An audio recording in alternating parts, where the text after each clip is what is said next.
ધાનેરાના market yard ચેરમેને પત્ર લખીને રજૂઆત કરી હોવાની વિગતો અત્યારે સામે આવે છે। બનાસકાંઠાથી આ વિગતો અત્યારે પ્રકાશમાં આવે છે, જ્યાં માર્કેટયાર્ડના ચેરમેન દ્વારા પત્ર લખવામાં આવ્યો છે। નગરપાલિકા અને નાયબ કલેક્ટરને પત્ર લખ્યો છે। ચેરમેન વિરલ પટેલે પત્ર દ્વારા જાણ કરી છે। વરસાદી પાણીના નિકાલને લઈને પત્રમાં ઉલ્લેખ કરવામાં આવ્યો છે, તેમજ ખુલ્લી ગટર અને ગંદકી બાબતે પણ પત્રમાં ઉલ્લેખ કરાયો છે। તો ખાડા રાજને સમાપ્ત કરવા માટે પણ રજૂઆત કરવામાં આવે છે। નગરપાલિકા અને નાયબ કલેક્ટરને ચેરમેને પત્ર લખ્યો છે, રજૂઆત કરી છે। વિરલ પટેલ દ્વારા પત્ર દ્વારા જાણકારી આપવામાં આવે છે। તો ખુલ્લી ગટર અને ગંદકી બાબતે પણ આ પત્રમાં ઉલ્લેખ કરવામાં આવ્યો, રજૂઆત કરવામાં આવી છે।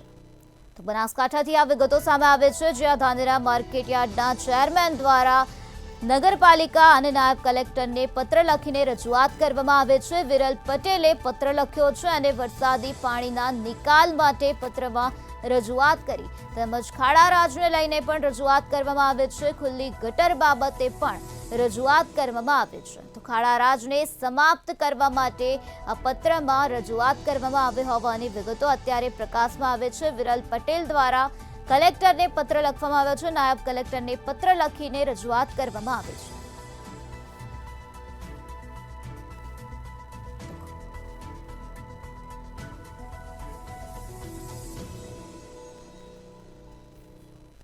તો આપણી સાથે અત્યારે એપીએમસીના ચેરમેન વિરલભાઈ પટેલ જોડાઈ ગયા છે। જી વિરલભાઈ, તમારા દ્વારા નાયબ કલેક્ટરને પત્ર લખીને રજૂઆત કરવામાં આવી છે। તમારા વિસ્તારમાં અત્યારે ખાડા રાજ જોવા મળી રહ્યું છે, પાણીની પણ સમસ્યા જોવા મળી રહી છે, તેને લઈને તમારું શું કહેવું છે?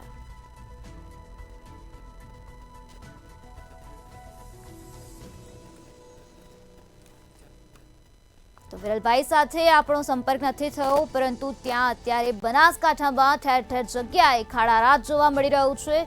ખુલ્લી ગટરનો પ્રશ્ન જોવા મળી રહ્યો છે, ગંદકી ફેલાયેલી છે, તેમજ બીજી તરફ વરસાદી પાણી ભરાઈ ગયા છે, લોકોને હાલાકી ભોગવવાનો વારો આવ્યો છે। તો આપણી સાથે અત્યારે એપીએમસીના ચેરમેન વિરલભાઈ જોડાઈ ગયા છે।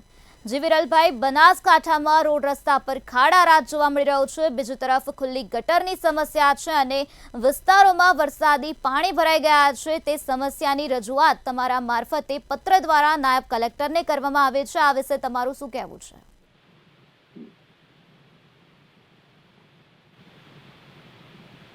હેલો જી વિરલભાઈ। જી બેન, આપણે નગરપાલિકા વહીવટદાર સાહેબ શ્રી અને ચીફ ઓફિસર સાહેબને એમને બી પત્ર લખીને રજૂઆત કરેલી છે, અને પ્રાંત અધિકારી સાહેબ અને મામલતદાર સાહેબને બી જાણપત્ર લખીને જાણ કરેલું છે। અને ધાનેરાના જે આપણે જે ભૂગર્ભ ગટર જે ઉભરાય છે અને જે રોડ ઉપરના રસ્તાઓ જે ખાડાઓ પડ્યા છે અને જે વાહન ચાલકોને હાલાકી ભોગવવી પડે છે, એ ધ્યાને લઈ અને એની સમસ્યાનું તાત્કાલિકપણે નિવારણ આવે એવી રજૂઆત કરેલ છે। જી વિરલભાઈ, તમારી રજૂઆત કર્યા બાદ વહીવટી તંત્ર દ્વારા કોઈ પણ પ્રકારની કામગીરી કરવામાં આવે છે? જી બેન, આગળ બી મેં આપણે